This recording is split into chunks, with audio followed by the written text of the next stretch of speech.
When I look at a map of the world, I'm reminded of the historical discipline on which I wrote my PhD thesis, and that was the state of global economic affairs in the 1932's. We're gonna begin our little tour of the state of getting money in the 30s in lowly old Italy. See, in Italy, the way things work is they got an upper class and a lower class, and they also got a middle class. But that's beside the point. In Italy, there's a lot of bankers. Basically, every other person's more than that. 75% of the population of Italy is bankers. The other percent is winemakers. So basically what you can understand from this ratio is they got a lot of drunk people handling the money in Italy. So in the 1930s, the Henry Wilson, who was the president of America at the time, it's funny because he's got a funny name, had instituted a conglomerate of nations known as the International World Mega Fist, because their symbol was a gigantic fist to symbolize the power and intimidate the other planets in the solar system. So the International Mega Fist Coalition had decided that Italy would be in charge of all the money in the world, and they put it all in a big hole in the ground in Italy. And all the drunk bankers in Italy were in charge of relegating all the money to all the different countries like Algeria and Brazil and China. And so Italy starts circumlocutizing all the money across the world, and there's obviously some banking errors because they're all drunk on the wine. And the most formidable of this is that Italy confused the countries of Angola and Zambia for two reasons. Number one, because they're next to each other, and number two, because they're opposite ends of the alphabetical spectrum, A and Z. And so, some banker in Italy A'd when he should have Z'd, and Zambia's funds were diverted to Angola, which is where the penitentiary got its name, because there's always bad shit and butt rapings happening in Angola. So when Angola got all of Zambia's money, the Zambian leaders decided that they were going to have a conference. And they had a conference. And they decided, well, we can either attack Angola like irresponsible people, or we can attack Italy like irresponsible people. So they decided to do both. So the Zambians, do not be fooled by their small stature and pinkish color on the map. They're actually a very masculine and dangerous nation. The Zambians attacked the Angolians, and since the Angolians can't do anything but play soccer kind of good, they got their proverbial rump handed to them in their hands. And so after defeating Angola and feeding their women to their livestock, the Zambians got into their Zeppelins. They had Zeppelins first because the country is the same letter. So they named Zeppelin. They Zeppelinized all the way overseas, all the way over the Mediterranean Sea, and rappelled into Italy.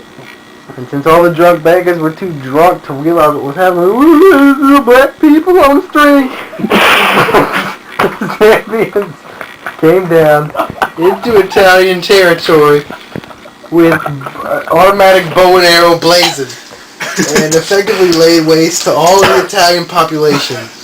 And President Henry Wilson decided that the Zambian aggression was an inappropriate response to the Italian financial insecurity.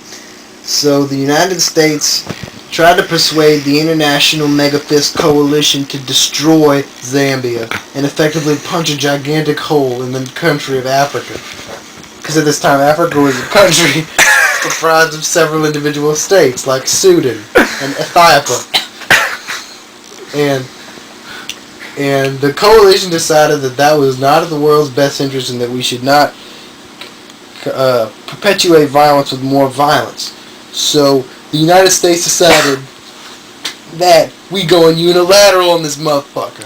So the United States decided to put all of its chickens in one basket. No, eggs in one basket. And by that I mean they put all of their nuclear warheads in the back of a Ford pickup truck and attempted to drive to Zambia to blow it up. Because they realized that in-the-air warfare would attract the attention of the international coalition. So they decided to go covert, and they hired a guy named John to drive the nuclear payload. It's called a payload because it was in the back of a truck. They hired John to drive the nuclear payload to Zambia. So John got in his truck and drove through Texas. He made a stop at some Cheetos in Texas. And he got through Mexico, and right before they built this is the Panama Canal right here. And that's water.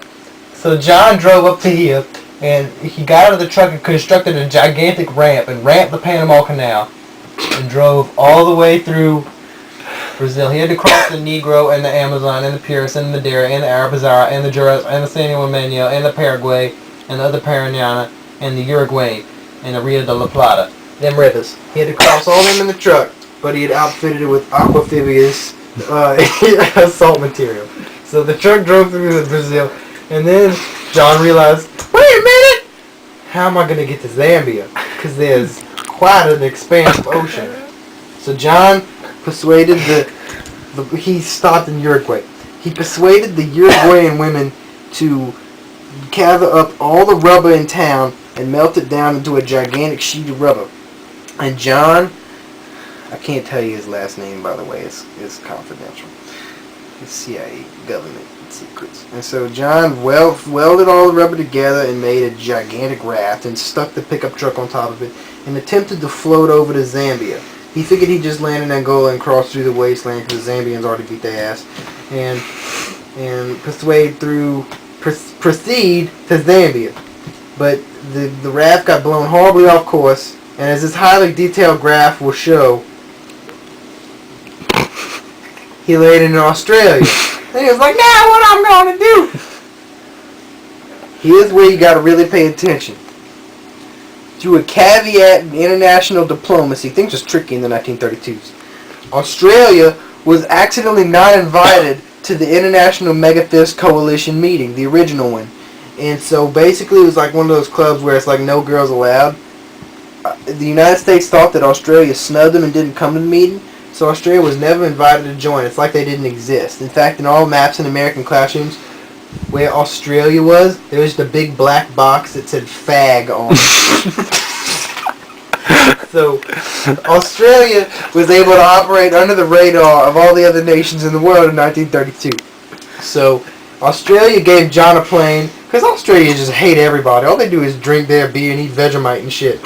So they put John on a plane and dropped him in the nuclear payload into Zambia. But by this time, you gotta realize this was 17 years after the original conflict was on set.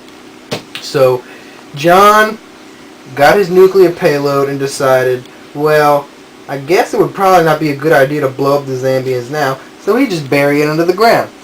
And then John said, well, now what am I going to do? So he went and he ate in a restaurant in Zambia, and that's where he encountered the Zambian Prime Minister accidentally.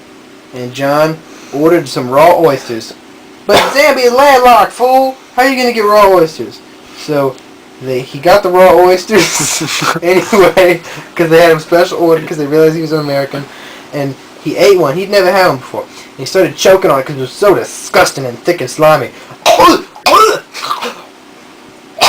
And it flew out his mouth and hit the Prime Minister in his face. And the Prime Minister could smell the American saliva mingling with the oyster juices, and he stood up out of his chair and said, "America, this means war!" And by that time, it was 1933.